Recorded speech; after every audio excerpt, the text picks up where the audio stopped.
It's 12 minutes now past 8 o'clock, and you're listening to London Morning. Well, on Friday, we had thunderstorm watches and warnings in the London area. In other parts of the province, there were tornado warnings. And while this was all happening, Environment Canada's website was down. But even when the website is operational, it can sometimes take a few minutes for a warning to appear.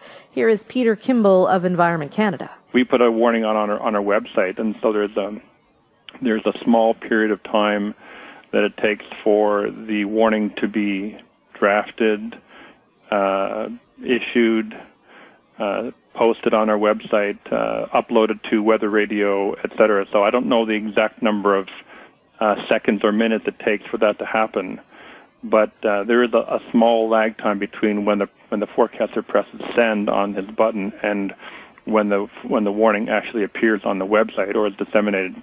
That is Peter Kimball of Environment Canada. My next guest had a close call with a tornado and decided to create a business that offers customized weather alerts. Adam Skinner of Instant Weather Inc. joins me by phone from Barrie. Good morning.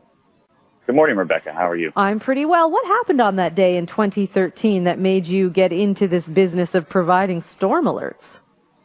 Well, it was April 18th, 2013. I was storm chasing northwest of Shelburne in a little town called Melancton. And as we were driving through the core of the storm, quite often in southern Ontario, storms can become what's called rain-wrapped. So I didn't actually see a classic funnel cloud. A building, a 7,500 square foot industrial horse stable just off the road from us exploded like a roadside bomb, and the roof came flying towards our vehicle. Were you injured? So we were not. As it was lifting in the air, it all kind of happened in slow motion, and as it was lifting in the air, my driver with me, Andre, he just put it, to the ground to try to get out of there. And even with him, put into the ground, I think we were only moving at about 50 kilometers an hour because the winds were holding the vehicle to the ground. They were so intense. But just as we got away, 2x10s were spiking to the ground about 4 feet behind us. So thankfully, we just missed where that roof landed. And that was a little bit eye-opening for myself. I thought at that moment, A, why am I that close? And B, in that circumstance, there was no tornado warning from Environment Canada. So I heard you mention before that, we think we've come up with a better tornado warning system. And just to be clear, Environment Canada is the only source that's actually legally allowed to issue tornado warnings. So as you mentioned, custom alerts, that's what we do. We create custom alerts for rotating thunderstorms that may potentially, eventually, produce a tornado. So that's kind of where we stand. We kind of fill in the gap. And where do you get your data to talk about these potential tornadoes or thunderstorms? What sort of data do you have? So there's a few different sources. One is radar is very critical. If as long as the radar is within range. If you talked about the tornadoes yesterday on Friday that were in Huntsville, they were actually just outside of radar range. So that ended up being a little bit more tricky. But in the circumstance where they're inside of the radar range, we're actually able to see rotation. So there's two types of radar. The radar everyone is used to is the red blobs that move around. That is called reflectivity. So that is just showing you rain. But there's another type of radar that most people are unfamiliar with, which is called velocity. And velocity actually shows you, inflow winds, so winds coming into the storm, and winds going out of the storm.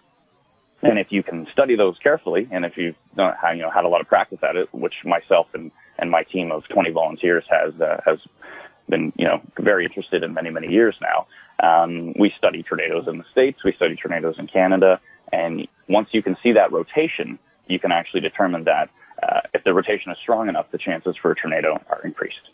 But you're not a meteorologist or a climatologist or anything like that, are you? So I am not a meteorologist. I'm a self-trained storm chaser.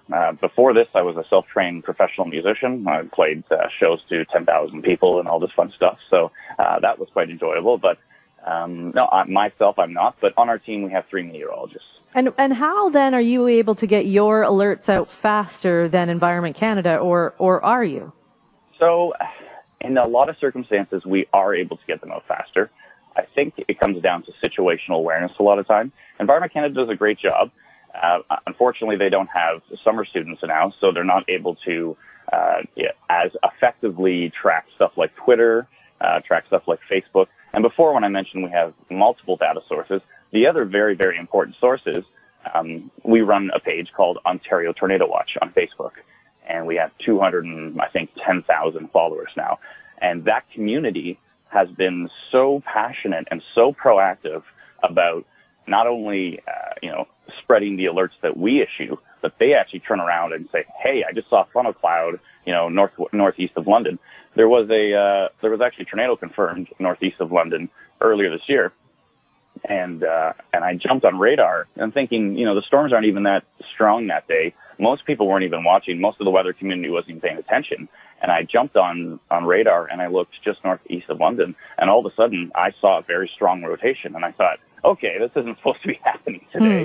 It was a little shocking to me. And I issued an alert, and that was a confirmed tornado just northeast of London. I am curious, how often are your predictions and your alerts accurate? Do you have some rate of success that you can talk about? Well, out of 60, I believe now it's 64 tornadoes in the past 4.5 years. We've provided advance notification to 49 of them.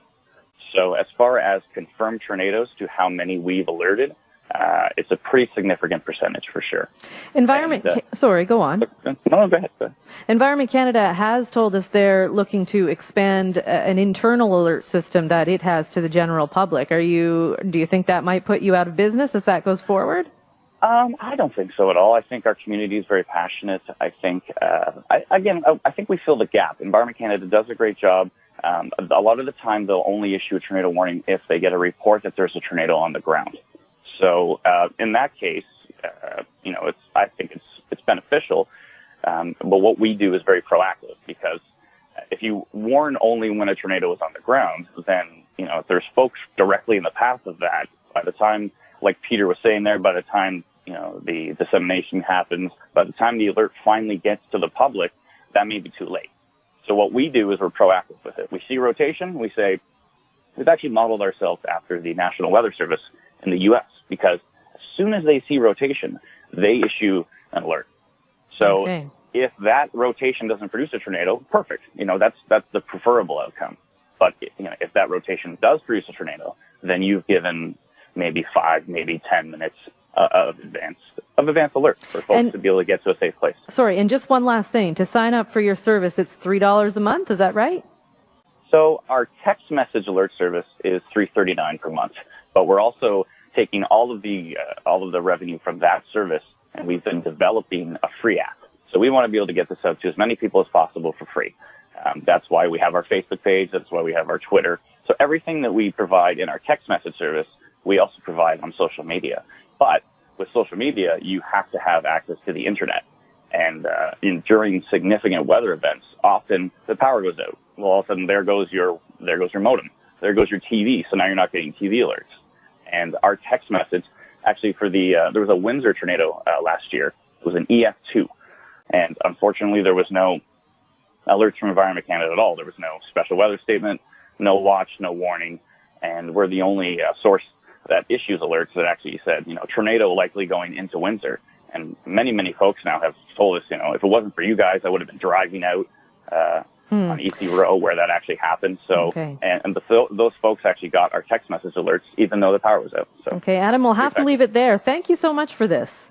Oh, you're very welcome. Thank you very much for having me, Rebecca. I really appreciate it. Adam Skinner is with Instant Weather. That's a Barrie company that creates custom weather alerts via text message and social media.